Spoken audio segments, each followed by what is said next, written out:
Hoje vamos falar sobre um tema extremamente relevante, o processo de inclusão das pessoas que vêm para o Brasil, deixando seu país de origem por diversas situações, como catástrofes naturais, guerras, conflitos internos. Chegam aqui enfrentando diversas barreiras sociais, culturais, o idioma que normalmente é diferente de sua língua pátria, e ainda, se não bastasse todas essas questões, eles são vítimas de preconceito e se veem à margem de uma sociedade que não os inclui. Para falar conosco sobre esse assunto, convidamos o professor Gabriel, que é pedagogo, jornalista, também é formado em marketing, com várias pós-graduações em educação, gestão, negociação internacional, é neuropsicopedagogo especializado em análise comportamental aplicada (ABA) e especialista em ABA para o transtorno do espectro autista. É mestre em Ciências da Educação pela Ivy Amber Christian University dos Estados Unidos, é poliglota, intérprete profissional, autor do livro A Chegada dos Bomba-Gai a Mato Grosso, Brasil, que conta a história da chegada dos haitianos a Mato Grosso e mostra a sociedade, a cultura, história, a religião e a vida dos chamados Bomba-Gai, que são o sangue bom, que vem com o objetivo de trabalhar sem saber da falta de oportunidades que encontram dentro de um país onde os nativos já sofrem com discriminação e racismo. E recentemente se tornou um membro da Academia Municipal de Letras do município de Rondonópolis. Ele é um imortal. Autor de vários projetos, ele acredita que uma das metas que devem ser já estabelecidas é a modificação da Lei 9.394/96, que cria a LDB, para incluir disciplina de respeito dentro das escolas, pois independente da cor, etnia, credo e cultura, todos devemos ser respeitados em nossas particularidades.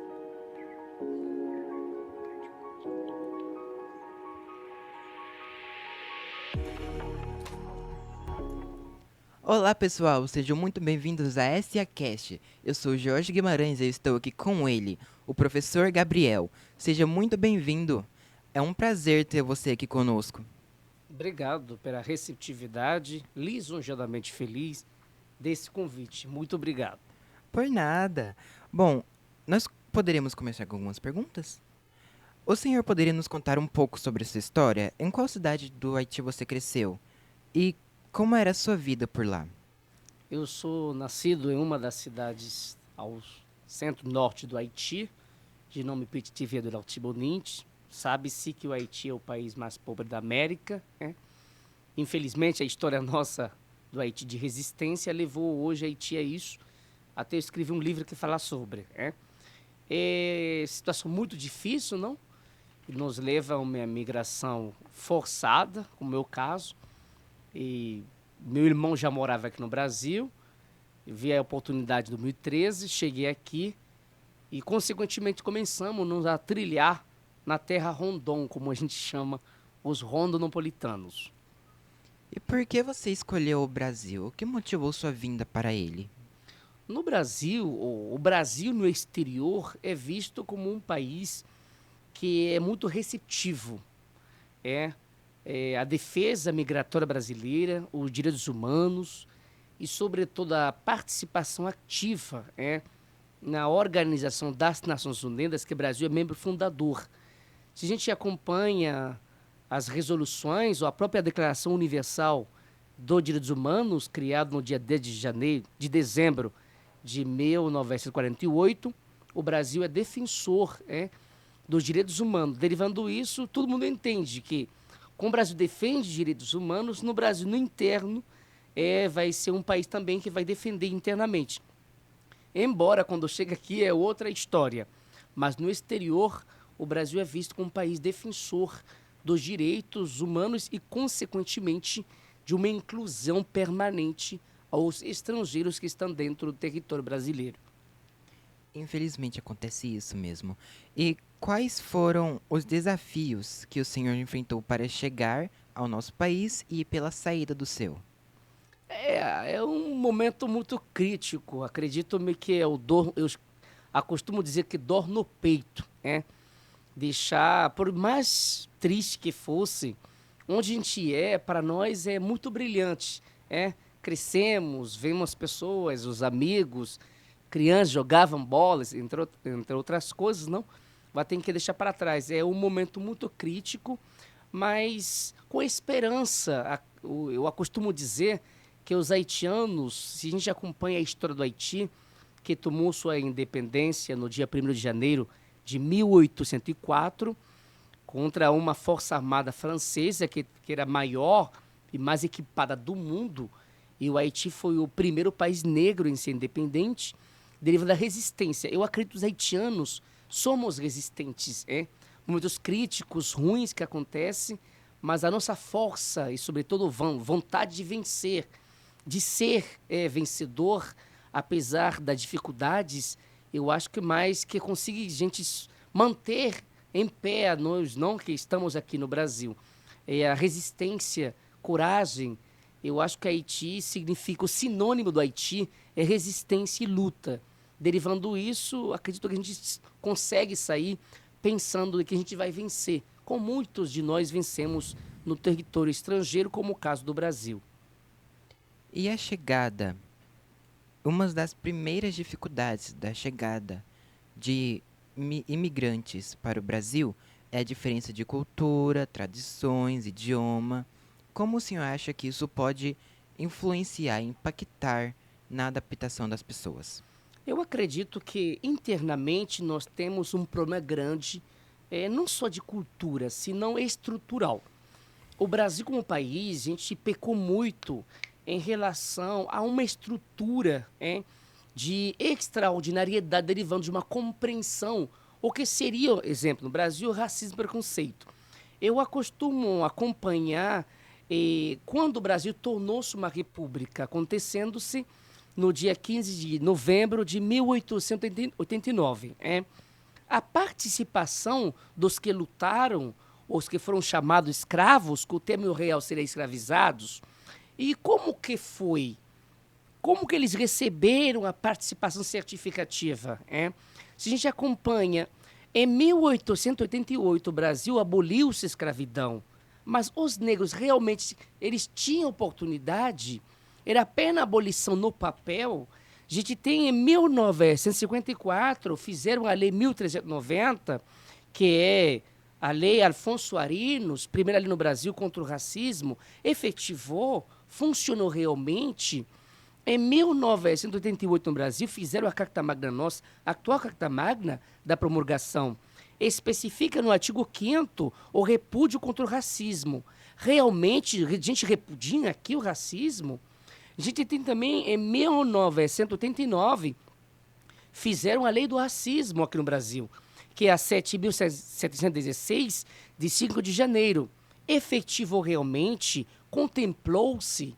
Então, eu acredito que, estruturalmente, nós precisamos de uma reivindicação real. Porque se a gente acompanha, exemplo, a Lei 14.990, 2014, que cria cota racial. Muitas pessoas são contra, mas quem é contra não é negro. Para saber que o arroz é ruim, mínimo, tem que ser cozinheiro, no mínimo. Então, eu acredito que nós faltamos, muitas vezes, de uma estrutura de entendimento, de uma certificatividade exemplificada, que pode ajudar na construção de uma forma autêntica, relevante e marcante. Acompanhando isso, os estrangeiros, imigrantes, como são chamados, primeiro, caso meu, não, negro, natural do Haiti, dificuldade linguística, você junta uma complexidade que, na verdade, deriva de uma compreensão, só por ser negro, seria já discriminado. Imagina a complexidade linguística, além disso, carregar a bandeira internacional. Embora que nós, no Brasil, a gente tem, em 2017, fizeram a lei 13.445, que é a lei que flexibiliza a migração no Brasil. Mas, na realidade, embora não temos flexibilização, ainda encontramos dificuldade extrema na participação e a compreensão real da efetivação exemplificada de mecanismo, como colocar realmente essas leis funcionar e, sobretudo, beneficia os que mais precisam, que são os estrangeiros, os imigrantes que vêm para o Brasil derivando de uma migração forçada.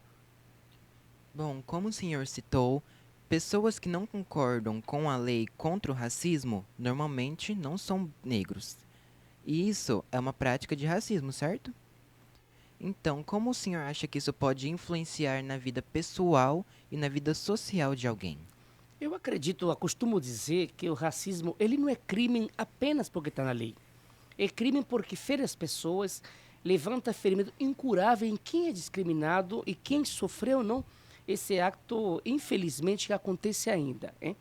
Eu acredito que a educação deve ser o caminho certo, de uma construção certificativa que as nossas crianças crescem sabendo. Porque nós temos uma estrutura, infelizmente, racista. Eu sempre tomo um exemplo, a gente vai e fala, eu vou no mercado negro. Porque tem que ser negro para ser ruim? Eu não quero denigrir sua imagem, denigrir, tornar-se mais preto, não dá para entender. E são expressões que a gente escuta há muito tempo. E, infelizmente, são expressões racistas. Acreditamos sempre, eu defendo, que a expressão escravo, no meu entendimento, é errado. Por quê?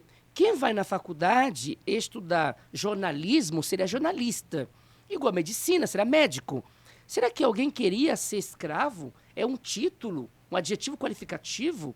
O certo, no meu entendimento, deveria ser escravizado, porque foram forçados. E os livros de história, principalmente, acontece e aparece a expressão de escravo.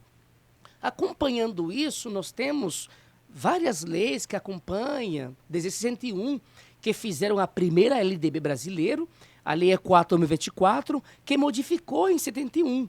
Em 1996, fizeram a lei, a própria 9.394/96. Também modificou-se em 2007, que é a Lei 13.415, que cria o protagonismo, entre outros. Eu acredito que precisa de uma política certificativa autêntica nacionalmente, em busca de alternativas concretizadas, exemplificadas de mecanismos dentro das escolas, com um projeto, entre outros, que podem, na verdade, fortalecer e fazer as crianças saberem a importância de não discriminar. E também saber, no Brasil nós temos várias leis que castigam o racismo. Mas por que continua acontecendo? Acredito-me que o caminho certo para frear esses casos que tanto acontecem, e são casos, infelizmente, que perturba a população, e o que é discriminação pior ainda, deve ser pela educação. Falando disso, eu criei um projeto aqui que cria o Prêmio Municipal contra o Racismo. É um prêmio que um ministro do Supremo Tribunal Federal do Brasil reconheceu Rondonópolis por ter implementado esse projeto. E, infelizmente, acontece só uma vez. Então, são projetos que nós temos que renascer, reviver, para poder implementar isso. Consequentemente, as crianças que serão partícipes e trabalhariam, não vão trabalhar a favor de um país com igualdade, sobretudo, entender a importância desses mecanismos e contra o racismo, o preconceito de qualquer tipo que seja. E por essa troca de leis sobre o racismo e a prática diária dele, o que o senhor acha que o governo e as instituições podem fazer para promover a inclusão dessas pessoas às chegadas de novos países? A inclusão realmente tem que ser por instituições. Exemplo, nós temos o Brasil, é dividido a federação, a União, o Estado e o município. Em Rondonópolis, para ter uma ideia, nós temos vários imigrantes aqui, haitianos, que estão na escola, professor não entende o que ele fala porque ele não fala português. Professor também não entende crioulo porque não aprendeu crioulo. Nós podemos ter um departamento que acompanhe essas crianças com normativas, com duas interpretações, que beneficia realmente uma verdadeira representatividade e inclusão, diversidade culturalmente.